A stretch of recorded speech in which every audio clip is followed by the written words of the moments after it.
Hello, welcome to Oxford Heirloom. Today we're going to be preparing the lace to go around the outside edge of the collar. We will not be attaching lace to the two back sides. We'll be giving them a real tiny little narrow hem.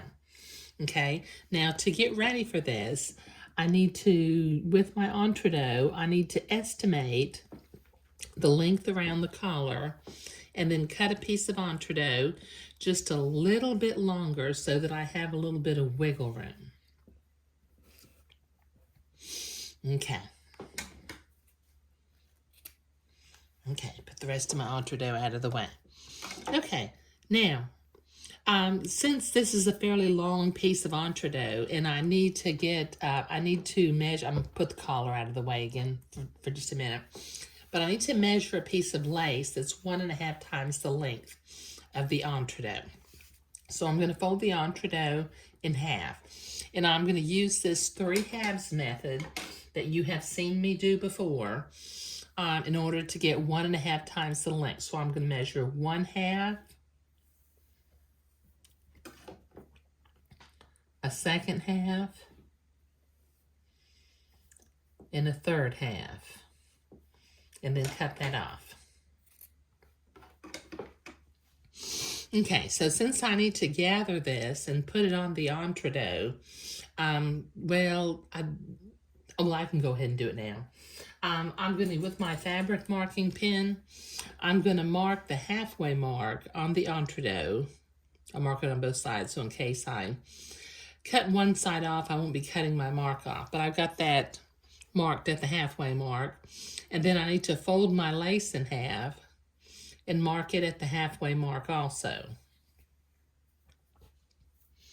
Just bring over the halfway mark and put a blue mark on the lace. Okay, now before I can begin to gather this lace up, I need to prepare one side of the entredot.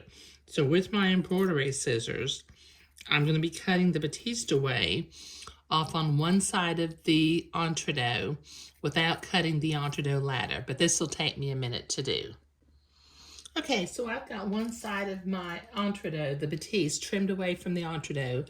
I'm going to take my lace, find that halfway mark that I marked with the blue fabric marking pen, and the halfway mark on the entredot, and I'm going to pin that together. That way I can gather one side at a time and stand a better chance of getting the lace gathered evenly along the entredot. So I'm going to do this off camera because sometimes it takes me 1 or 2 tries to grab the header thread to start to gather. So I need to gather on both sides of my silk pin, so that'll take me a minute. Okay, I've got that gathered on both sides, so I'm going to take my pin out and I'm going to set my machine to a zigzag in the appropriate stitch width and stitch length for sewing on entredot. And then I'm going to butt my lace up to my entredot and I'm going to begin to zigzag it on.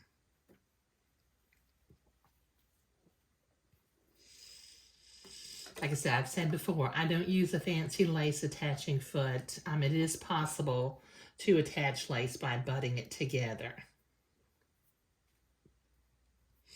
But if you have a lace attaching foot and you like it, that's perfectly fine.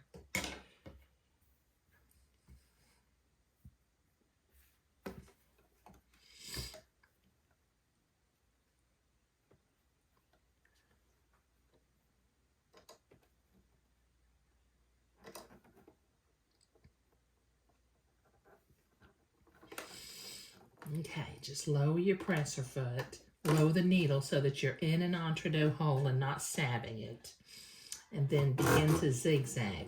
Now we don't have to be quite so careful with this lace because it's not as narrow as some of the lace that we have gathered in past projects, but still you need to be careful that you don't kink the lace as you're sewing it. Okay, so this will take me a minute to get all of this done. Oop, couldn't see what I was doing. I'm zigzagging the lace.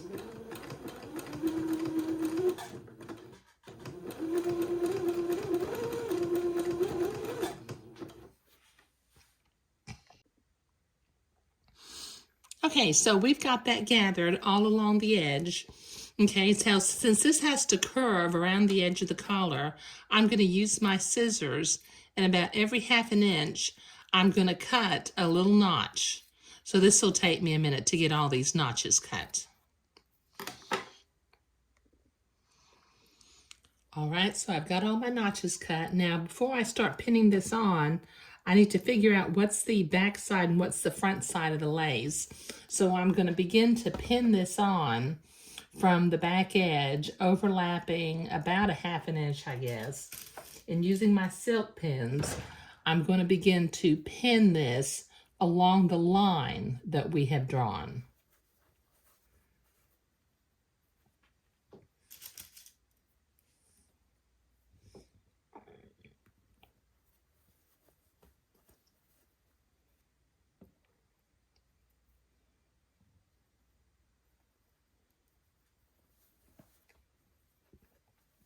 Now I've got my Moline lace where the back side is facing me right now, and the front side is against the front of the collar. But this will take me a minute to get all of this pinned, so I'll be right back. Okay, I've got that pinned all the way around the edge. Now I'm going to set my machine back to a straight stitch, and using the method of attaching entredot to flat fabric, I'm going to sew the entredot to the collar. And you'll notice I still have not cut this collar out, but after we get this sewn, we'll be doing that.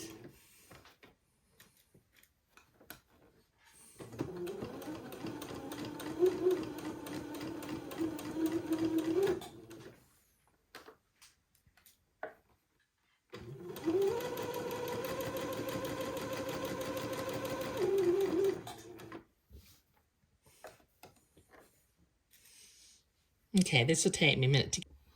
Okay, so I've got that sewn on. Now the next thing I'm going to do, let me look at where. Okay, I'm going to use my fabric cutting scissors, and I'm going to cut along the back edge, and then along the neck hole line, and then cut off all of this extra batiste going around the edge of the collar. Because we need to go to the ironing board next, and we need to go ahead and cut this out so that the iron won't make the lines disappear. Okay, this will take me a minute to cut. Okay, so the collar is trimmed. Okay, now before I can go to the ironing board and iron this batiste edge back, or the entredot seam to the back, we have the entredot clip, but we need to go back and clip the batiste without cutting our sewing threads. So everywhere we have the entredot notched, we're going to go back and we're going to notch the batiste also, without cutting the thread that sewed the entredot on there. So this will take me a minute to do. Okay, everything is notched, and I'm off to the ironing board to iron that down, and then I'm going to zigzag it next to the entredot ladder. Okay, this is looking gorgeous. Now I'm going to set my machine back to a zigzag and the appropriate stitch length and stitch width for sewing entredot, and I'm going to tack my entredot down, and then we'll use our specialty scissors and trim the excess entredot away from the back.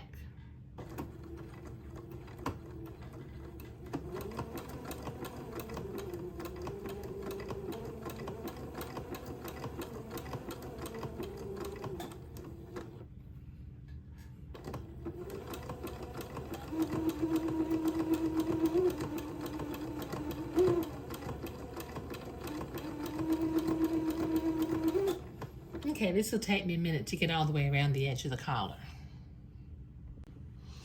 Okay, so that's tacked down all the way around the edges, and the collar is just looking stunning. So I'm going to turn it over to the back side, and using my specialty scissors, I'm going to begin to cut away the excess batiste and entredot. And this is going to make a mess because each notch comes off individually. So I'll do this off camera so that I can kind of stay on top of the mess that I'm making. Okay, so the excess entrecôte and batiste is trimmed away, so that's looking really, really nice. I've got one more little piece up under here. Okay, now I need to go to the ironing board because I need to hem these two back edges, and I'm going to hem them by hand, but I need to turn it under about 1/8 of an inch and then turn it under another 1/8 of an inch. So I think I might finger fold this first and then go to the iron. Well, I may just finger fold this and then pin it into place. Yeah, I think I'll just finger fold and pin it into place. Okay, so this will take me a minute to get this finger folded and pinned. Okay, so that is finger folded and pinned into place. So using a needle and thread, I'm going to anchor my thread. And then I'm going to proceed to do tiny little whip stitches along this back edge to tack this into place.